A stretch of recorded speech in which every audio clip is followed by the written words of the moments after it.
ശാസ്താവിനും ശനീശ്വരനും നടത്തുന്ന പ്രധാനപ്പെട്ട ഒരു വഴിപാടാണ് നീരാഞ്ജനം അല്ലെങ്കിൽ നീലാഞ്ജനം.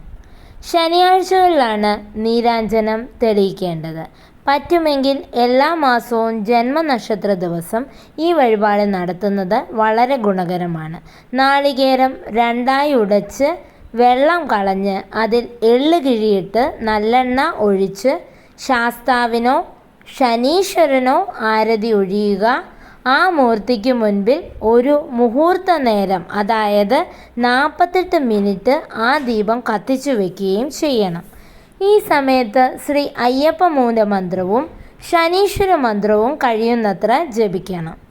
അയ്യപ്പ മൂലമന്ത്രമാണ് ഓം ഹ്രൂം നമ പരായ ഗോപ്ത്രേ.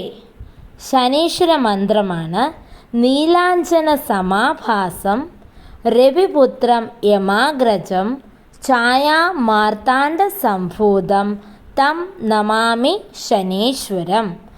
നാളികേരം മുറിച്ചത് പ്രതിനിധീകരിക്കുന്നത് വിവിധ ദുരിതങ്ങളാണ്.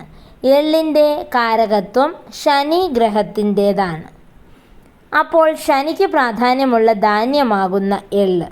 ഈ എള്ള് നല്ല തുണിയിൽ കെട്ടി കിഴിയാക്കി ശനിയുടെ ബലമുള്ള നല്ലെണ്ണ ഒഴിച്ച് കത്തിച്ച് ശിവാംശമുള്ള മൂർത്തിയോട് ദോഷനിവൃത്തിക്ക് പ്രാർത്ഥിക്കുന്നതാണ് നീരാഞ്ജനം അല്ലെങ്കിൽ നീലാഞ്ജനം.